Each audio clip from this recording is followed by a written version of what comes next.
الحمد للہ وکفى علی عبادہ الذین اصطفى اما بعد فاعوذ باللہ من الشیطان الرجیم بسم اللہ الرحمن الرحیم وقاتلوا فی سبیل اللہ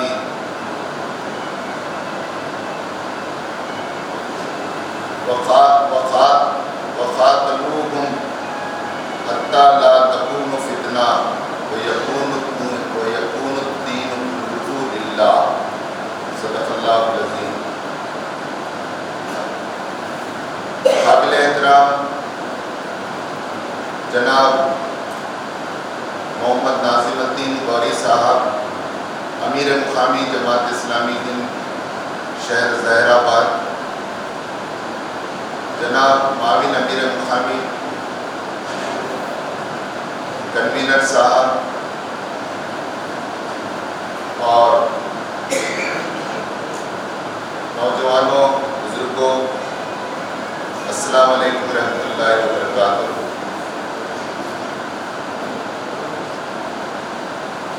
سب سے پہلے میں اللہ تعالیٰ کا شکر بجا لاتا ہوں کہ اللہ تعالیٰ نے ہمیں اپنی زندگی میں جو مہلت عمل دی، اس میں پھر ایک مرتبہ رمضان المبارک عطا کیا، اور میں مبارکباد دیتا ہوں ظاہر آباد کے جماعت کے ذمہ داروں کو اور رفقا کو، جنہوں نے اتنا شاندار اسلامی سینٹر بنایا۔ میں ظاہر آباد آئے تقریباً 15 سال پہلے یہاں آیا تھا، جب ٹین شیڈ میں اسکول چلتا تھا اور اس کے گراؤنڈ میں ایک پروگرام ہوا تھا۔ میں شکر گزار ہوں ذمہ داران کا، منتظمین کا، جنہوں نے مجھے آج مدعو کیا۔ محترم حضرات، میں ذمہ داروں کو ڈبل مبارکباد اس بات اور اس حیثیت سے دینا چاہتا ہوں کہ آج کا جو پروگرام انہوں نے منعقد کیا اور اس کے لیے جو عنوان رکھا، یہ ڈبل مبارکباد کے قابل ہے، کیونکہ آج ہماری محفلوں میں، ہماری مجلسوں میں، ہمارے اجتماعات میں، ہماری گیدرنگ میں ہر عنوان پر بحث، مذاکرہ، تقاریر، وعظ و نصیحت ہو رہے ہیں، لیکن جو اصل افضل العبادات ہے جہاد فی سبیل اللہ، اس پر نہ ہم بولنے تیار ہیں نہ ہم سننے تیار ہیں۔ تو اس لحاظ سے یہ بڑی قیمتی مجلس ہے جو آج بیٹھی ہے۔ ان حالات میں جبکہ لوگ جہاد پر بولنے سے گریز کر رہے ہیں اور جہاں جہاد کا ذکر ہو رہا ہے وہاں بیٹھنے سے اور سننے سے کترا رہے ہیں، ایسے ماحول میں ہم علل اعلان یوم البدر اور یوم الفرقان منا رہے ہیں، اور بے شک ہمیں یہ منانے کا حق ہے۔ یہ اسلام اور انبیاء کرام علیہ السلام اور سیرت النبی صلی اللہ علیہ وسلم کا ایک درخشاں باب ہے، لیکن ہم اسے صرف تاریخ کے ایک واقعے کے طور پر نہیں، کیونکہ قرآن مجید اور رسول اللہ صلی اللہ علیہ وسلم کی سیرت دونوں ایک ساتھ چلتے ہیں۔ معاف کیجئے، کلام پاک کوئی تاریخ کی کتاب نہیں ہے، سیرت النبی صلی اللہ علیہ وسلم کوئی تاریخ کے قصے اور افسانے اور کہانیاں نہیں ہیں، یہ ایک نصب العین کے ساتھ ایک تحریک برپا ہوتی ہے تحریک کو برپا کرنے کے لیے اللہ تعالیٰ نے اپنے آخری رسول احمد مجتبیٰ محمد مصطفیٰ صلی اللہ علیہ وسلم کو بھیجنے کا فیصلہ کیا، تاکہ اس زمین پر فساد مٹے اور اصلاح کا وہ کام مکمل ہو جائے جو اپنے نبی کے ذریعے سے انجام تک پہنچے۔ محترم حضرات، اگر ہم کلام پاک پڑھنا چاہ رہے ہیں، سیرت پڑھنا چاہ رہے ہیں تو کلام پاک کو پڑھیں۔ اگر ہم غزوہ احد پڑھنا چاہ رہے ہیں تو ہم سورہ انفال کو پڑھیں۔ اگر ہم غزوہ تبوک کو دیکھنا چاہ رہے ہیں تو سورہ توبہ کو ہم پڑھیں۔ اگر ہم غزوہ احد کو دیکھنا چاہ رہے ہیں تو سورہ آل عمران کو ہم پڑھیں۔ تو یہ حوالہ میں اس لیے دے رہا ہوں کہ سیرت چلتی ہے ایک مہم اور ایک تحریک کے ساتھ، اور اسی تحریک کے ساتھ ساتھ نزول قرآن ہوتا ہے۔ یہ دونوں سکے کے ایک ہی رخ ہیں، دو رخ ہیں جسے علیحدہ نہیں کیا جا سکتا۔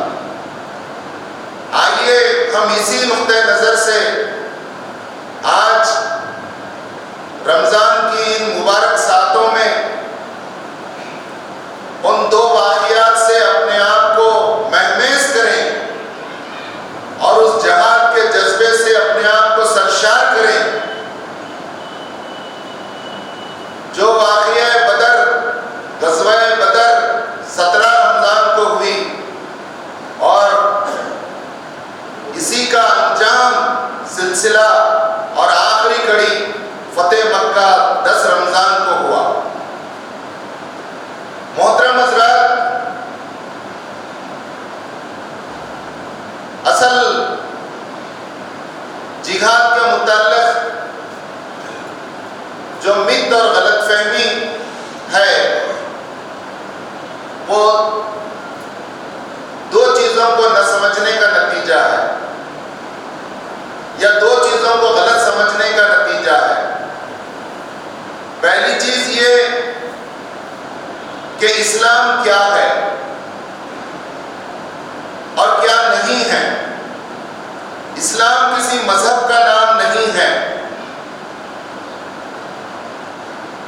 بلکہ اسلام وہ اللہ کا آخری دین، وہ مستند، وہ پسندیدہ ضابطۂ حیات ہے جو رہتی دنیا تک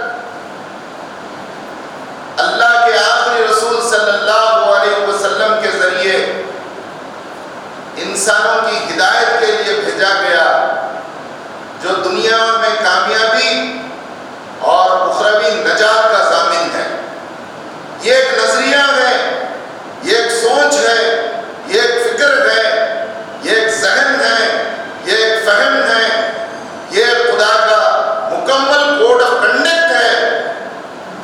یہ معاف کیجیے گا کوئی مذہب نہیں ہے، کوئی مراسم عبودیت کا مجموعہ نہیں ہے۔ اس حیثیت سے یہ ایک انقلابی نظریہ ہے۔ پھر مسلمان کیا ہیں اور کیا نہیں ہیں؟ مسلمان کسی قوم کا نام نہیں ہے۔ مسلمان یہاں دیگر بسنے والی قوموں کے مقابل میں ایک قوم نہیں ہے۔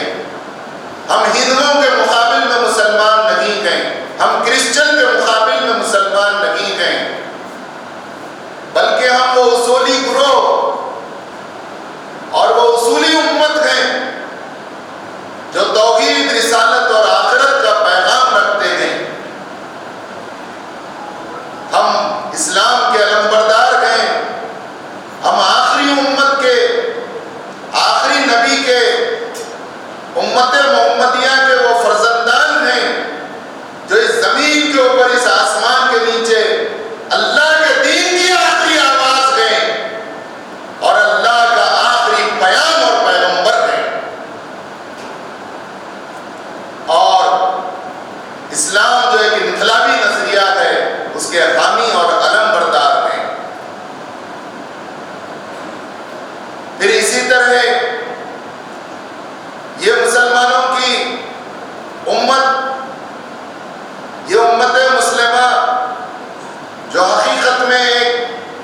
جماعت ہے، ایک گروہ ہے جو اللہ کی ٹیم ہے، اللہ کی جماعت اور حزب اللہ ہے۔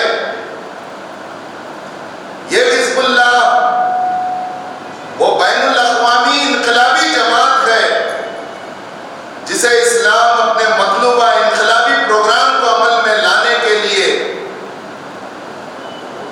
منظم کیا ہے۔ جہاد اس انقلابی جدوجہد کا نام ہے۔ یہ ہے وہ تمہید اور یہ ہے وہ وضاحت۔ جہاد اس انقلابی جدوجہد کا نام ہے جو اس بین الاقوامی امت مسلمہ کے سپرد کی گئی ہے۔ اسی لیے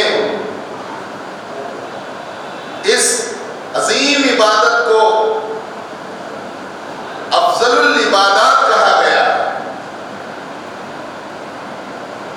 کیسے یہ افضل العبادات ہے؟ ہم نماز پڑھ رہے ہیں، 5 وقت نماز پڑھ لیے، چاہے تہجد پڑھ لیے، اس کے بعد کیا؟ سوال اٹھائیے، آپ روزہ رکھ رہے ہیں، 29-30 روزے ہو جائیں گے، اس کے بعد کیا ہے کام؟ زکوٰۃ کا حکم ہوتا ہے، زکوٰۃ دیتے ہیں، اس کا اجتماعی نذر بھی کرتے ہیں۔ اس سے کیا چاہتے ہیں ہم؟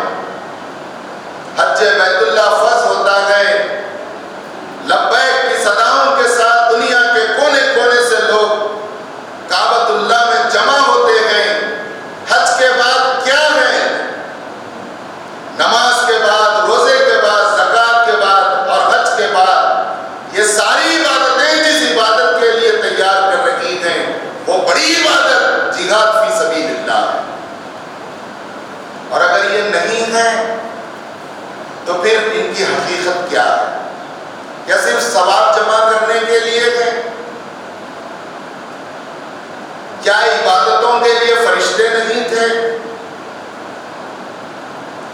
میں اس کی تفصیل میں گئے بغیر، رمضان ہے، رمضان میں جنگ بدر ہوئی ہے، اس لیے روزے بھی اسی 2 ہجری میں فرض ہوئے۔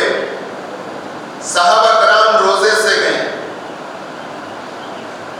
اور جب موقع آتا ہے جنگ کا، کہا جاتا ہے روزے دارو تم روزے کو توڑو، کیونکہ جس مقصد کے لیے روزہ رکھایا جا رہا تھا وہ مقصد تمہاری آنکھوں کے سامنے ہے، اب کیا روزہ رکھتے ہو؟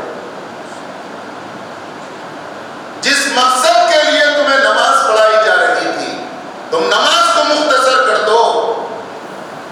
جہاد کی نماز 1 رکعت نماز ہوتی ہے، 1 رکعت ایک جماعت پڑھتی ہے، پھر اسے حکم ہے کہ وہ چلی جائے جہاد میں، پھر دوسری ٹیم آئے اور 1 رکعت پڑھے اور وہ بھی چلی جائے۔ یہاں نماز کو سجانا، نماز کو اچھا سنوارنا، خوب دیر سے خشوع و خضوع کے ساتھ نماز پڑھنا، اس کی اپنی جگہ اہمیت ہے، میں اس پر کوئی کلام نہیں کروں گا۔ میرے کہنے کا مقصد یہ ہے کہ ان ساری عبادتوں کا بعد اللہ جس عبادت کے لیے تیار کرنا چاہتا ہے وہ جہاد ہے۔ اسی لیے افضل العبادات ہی جہاد کو کہا گیا، اور اسی لیے صحابہ سے کہا گیا کہ روزہ توڑ دو، کیونکہ جس مقصد کے لیے تمہیں روزے تیار کر رہے تھے وہ مقصد اب تمہارے سامنے ہے۔ اس سے بڑی دلیل اور کیا ہو سکتی ہے؟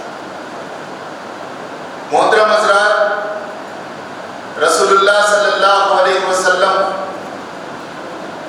13 سال اس تحریک کو مکہ معظمہ میں آگے بڑھاتے ہیں۔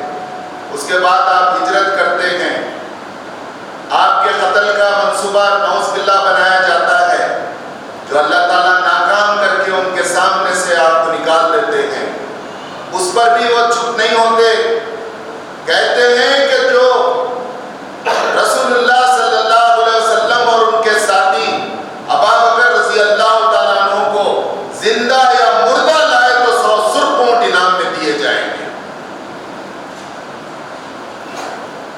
کیا یہ اعلان جنگ نہیں تھا؟ تحریک اسلامی کے قائد اللہ کے سچے اور آخر رسول کے خلاف کیا یہ دشمنی کی انتہا نہیں تھی؟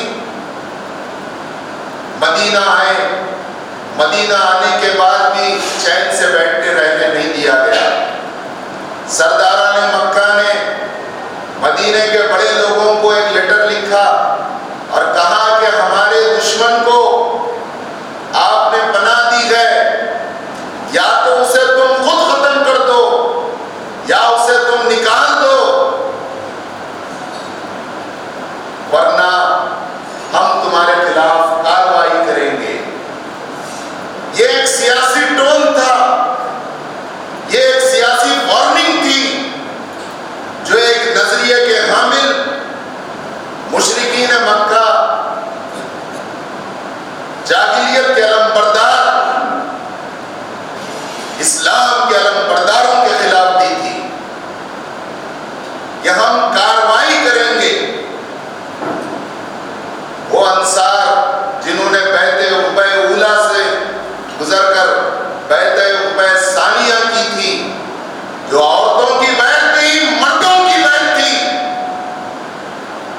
جس میں یہ بیعت کی گئی تھی کہ اے رسول اللہ آپ مدینہ تشریف لائیے، ہم آپ کا استقبال کرتے ہیں، سوچ لو کیا ہر حال میں میرا ساتھ دو گے؟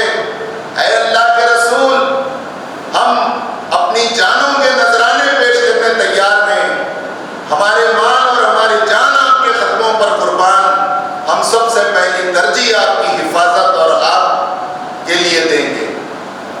جو بیعت عقبہ زندگی اور موت کی بیعت جنہوں نے کی تھی، انہوں نے اس لیٹر کو ٹھکرا دیا، شعور کے ساتھ ٹھکرایا۔ ان کا ٹھکرانا اس بات کا ثبوت تھا کہ اے مکے کے سرداران، تمہاری یہ دھمکی اور یہ چیلنج ہمیں منظور ہے، تم کیا کارروائی کرنا ہو کر لو، ہم بھی اس کے لیے تیار ہیں۔ یہ ہے وہ لیول، یہ ہے وہ سطح جس سطح سے اسلام اور جاہلیت دونوں آپس میں ٹکرا رہے تھے۔ آپ جنگ بدر کی تاریخ سے واقف ہیں، میں صرف اشارے دیتے ہوئے آگے بڑھوں۔ جب کچھ صحابہ عمرے کے لیے آئے تو ابو جہل نے تانا دیا کہ یہاں عمرے کو آئے ہو اور ہمارے دشمن کو وہاں پناہ دی ہے، سوچ لو۔ تو اس موقع پر جیالوں نے ان کے گھر میں گھس کر یہ جواب دیا تھا کہ تم بھی سوچ لو کہ تمہارے تجارتی قافلے مدینے کے راستے سے ہو کر شمال کی جانب شام کی طرف جو گزرتے گئے، ان کے لیے بھی کل خطرہ ہے۔ یہ ہے وہ پولیٹیکل بارگین، تم اگر وہاں روکو گے تو ہم یہاں روکیں گے۔ جب تک اس لیول پر اسلام کو دوسرے نظریات کے لیول پر ہم نہیں لا لیتے، اس وقت تک اسلام دنیا میں آپشن نہیں بن سکتا۔ کیا آج اس ملک میں اسلام آپشن ہے؟ کیا لوگوں کے سامنے جاہلیت اور اسلام دو میں سے کسی ایک چیز کو اختیار کرنے کا معاملہ ہے؟ اسلام تو آپشن میں نہیں ہے۔ یہاں تو فیشزم یا جمہوریت، یہاں تو سیوڈو سیکولرزم یا پھر فیشسٹ فورسز، یہ آپشن ہے۔ اسلام کو تو ہم نے آپشن میں تک نہیں لایا ہے، ہمارے علماء تک نہیں لائے، ہمارے اکثریت کے سامنے تک آپشن نہیں ہے، تو ہم کیا برادران وطن کے سامنے آپشن لائیں؟ محترم حضرات، جب ابو سفیان بڑے تجارتی قافلے کو لے کر شام سے آ رہے تھے، اس سے پہلے رسول اللہ صلی اللہ علیہ وسلم نے مدینے کے سارے اطراف و اکناف کے قبائل سے آپ نے معاہدات کیے۔ رسول اللہ صلی اللہ علیہ وسلم کی عقل مندی اور بصیرت کا ہم اندازہ لگائیں کہ نہ طرفداری کا معاہدہ، کہ ہم طرفدار کسی کے نہیں رہیں گے، صرف ایک پوائنٹ پر معاہدہ کرتے گئے کہ اگر مدینے کے کسی قبیلے پر کوئی باہر کا دشمن حملہ کرے تو ہم سب اس کی مدد کریں گے۔ رسول اللہ نے یہ معاہدہ سب سے کر لیا۔ یہ تھی وہ جہاد سے پہلے کی تیاری جو رسول اللہ صلی اللہ علیہ وسلم نے کی تھی۔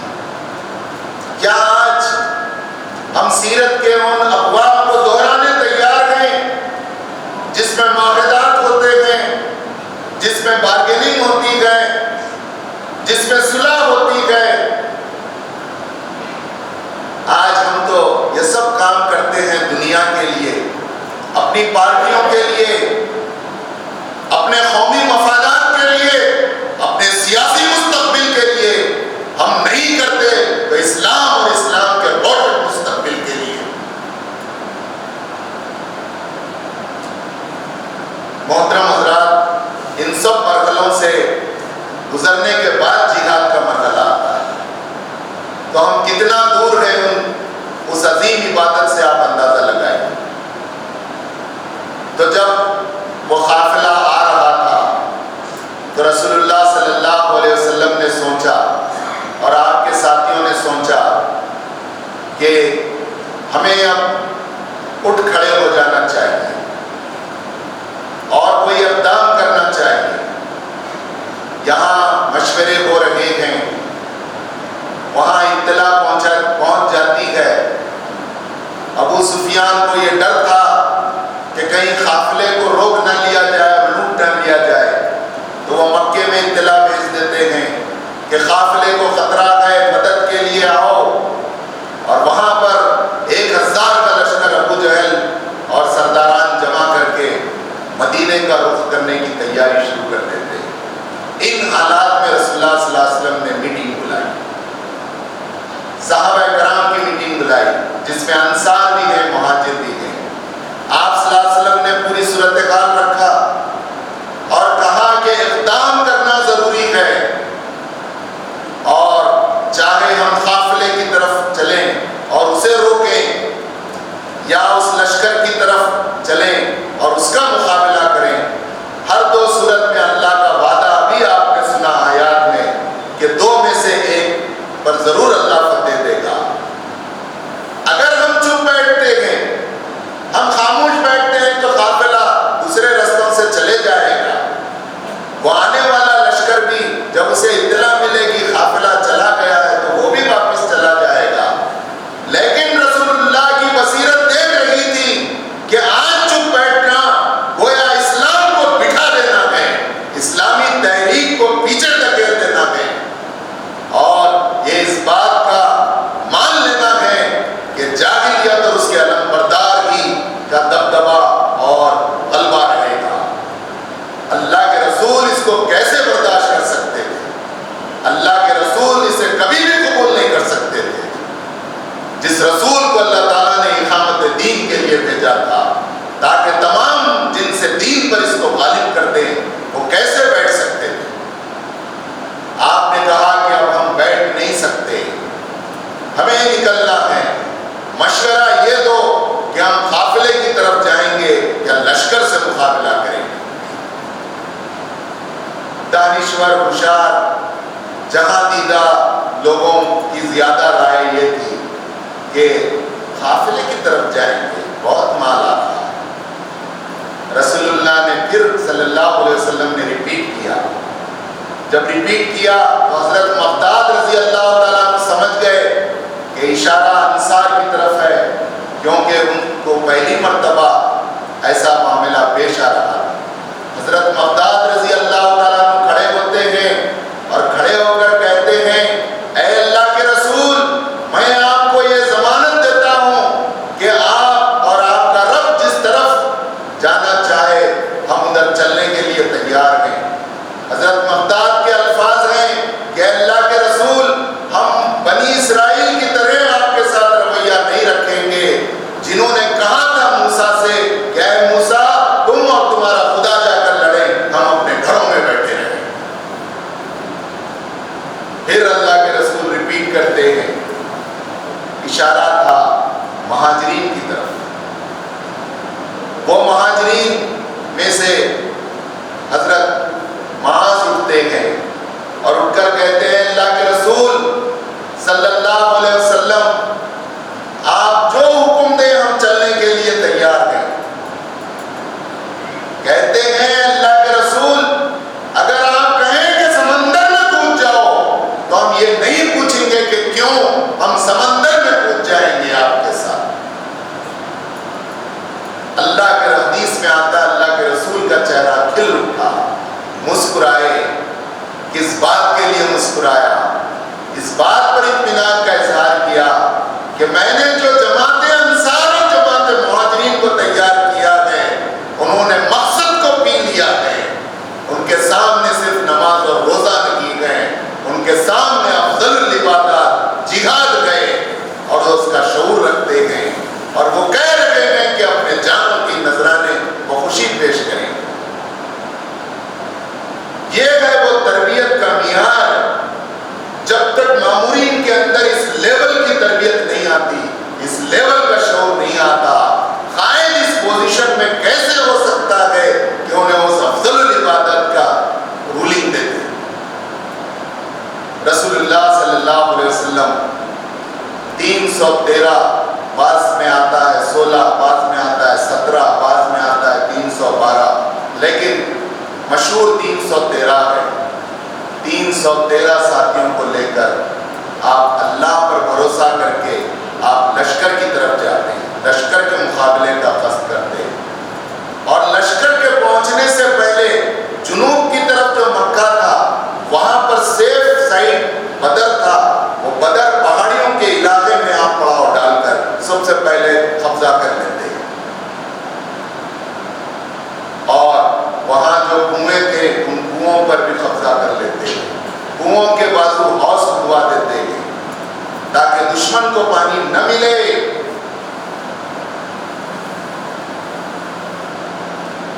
جب آپ 5 محاذوں پر سب کو ٹھہرا دیتے ہیں, میمنہ سیدھے طرف, میسرہ بائیں طرف, مقدمہ آگے طرف, پھر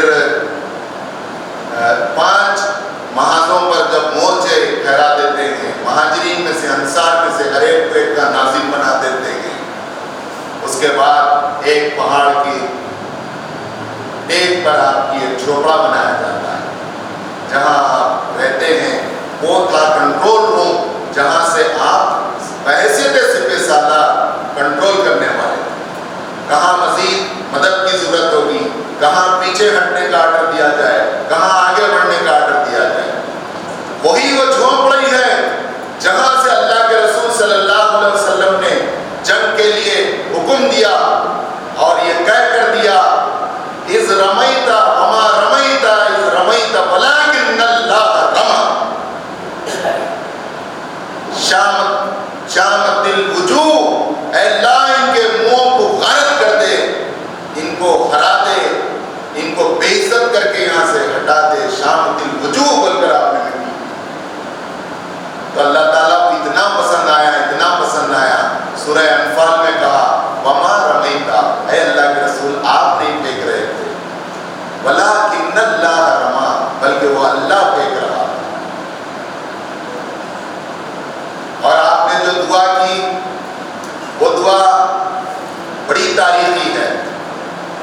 آپ سجدے میں ہیں, آپ کہہ رہے ہیں اللہ جتنی پونجی تھی, جتنے لوگوں کو میں نے تیار کیا تھا, سب کچھ لا کر تیرے لیے تیرے میدان میں ڈال دیا. اے اللہ اگر تو آج اس کی مدد نہیں کرے گا تو پھر قیامت تک تیرا نام لینے والا کوئی نہیں رہے گا. آپ سر نہیں اٹھا رہے تھے, بشارت آتی ہے, جبریل امین آتے ہیں اور آ کر فتح کی بشارت سناتے ہیں. بعض حدیث میں آتا ہے کہ 1000 فرشتے بھیجنے کی بشارت آتی ہے, بلکہ 1000 فرشتے بھیجوں گا. سورہ انفال میں اللہ تعالیٰ کہہ دیا. ڈر نہیں کیوں اللہ کے رسول؟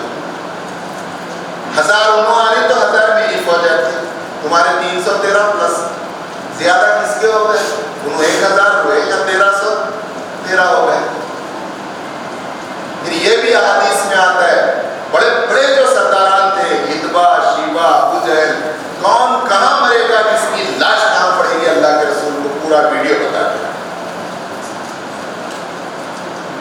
اس کے بعد جب جنگ ہوئی، جنگ میں خاص بات یہ تھی کہ ادھر پورے رشتہ دار تھے، ادھر باپ تھے تو ادھر بیٹا تھا، ادھر بھائی تھا تو ادھر بھائی تھا، ادھر چچا تھا تو ادھر بھتیجا تھا، ادھر ماموں تھا تو ادھر بھانجا تھا۔ اب حضرت عمر رضی اللہ تعالیٰ عنہ کی یہ رائے کہ میرا جو خاص ہے میں اس سے جا کے لڑوں، اللہ کے رسول کو ذرا کیا عتبہ کا بیٹا حذیفہ بن یمان رضی اللہ تعالیٰ عنہ، انہوں ابھی ایمان نہیں لائے۔ ایسے میں رسول اللہ صلی اللہ علیہ وسلم نے حضرت علی کو، حضرت حمزہ کو اور حضرت حارث کو، تین کو سب سے پہلے بھیجا اور وہاں سے سردار آئے۔ پہلے تو انصار گئے تو وہ لوگ بولے ہمارے سے لڑنے کے قابل نہیں ہے، کیا کھیتی باڑی کرنے والوں سے لڑنا چاہیے، اگر دم ہے تو ہمارے جیسے ہمارے ملک کے لوگوں کو بھیجو۔ انصار کو بولے کھیتیاں کرنے والے ہیں، یہ ان سے نہیں لڑتے، ہم کسانوں سے، ہم جنگجو لوگوں سے لڑتے۔ تو حضرت عمر رضی اللہ تعالیٰ عنہ، حضرت علی رضی اللہ تعالیٰ عنہ، حضرت حارث کو بھیجا۔ یہ تینوں آئے، شیبہ مارا گیا، عتبہ مارا گیا، ابو جہل مارا گیا۔ ابو جہل جو مارا گیا آپ سب کو معلوم ہے، حضرت عبد الرحمن بن عوف رضی اللہ تعالیٰ عنہ کی روایت ہے، وہ فرماتے ہیں معاذ اور معوذ دو بھائی، دو چھوٹے بچے، وہ پوچھتے ہیں چچا جان، وہ اللہ کے رسول صلی اللہ علیہ وسلم کا دل بہت دکھاتا، وہ دشمن رسول اور دشمن خدا کا ہے، ہم کو ذرا بتاؤ نا۔ ان کو معلوم بھی نہیں لیکن دل میں خواہش ہے، سن لیے سو ہے۔ ابو جہل بول گیا بہت ستا، بولے فلاں گھوڑے پہ وہ جو غرور سے بیٹھا ہوا ہے تو جا رہا ہے، دیکھ لیے۔ دونوں بھائیوں نے آپس میں منصوبہ بندی کی، ایک نے جا کر گھوڑے کے ٹانگوں کو کترا مارا اور گھوڑا گرا، پھر اس کے بعد دوسرا دشمن کو مارا، پھر اس پہلا پیٹھ پر سوار ہوا، پھر سینے پر خنجر مار کر وہیں جہنم نصیب کر دیا۔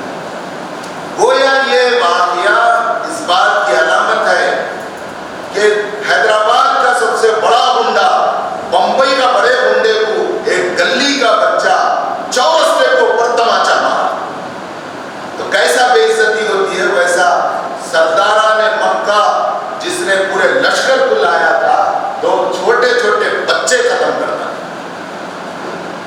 میں افطار کا وقت قریب ہے، تفصیلات میں گئے بغیر آپ کو ایک اور واقعہ چھوٹا سناؤں گا۔ جنگ ہو گئی، 70 سے زائد لوگوں کا قتل ہوا مشرکین کا، اور اتنے ہی گرفتار ہوئے، صرف 14 جن کا ذکر بھی نہیں آتا اور نامہ بھی نہیں ملتے، ویسے صحابہ شہید ہوئے۔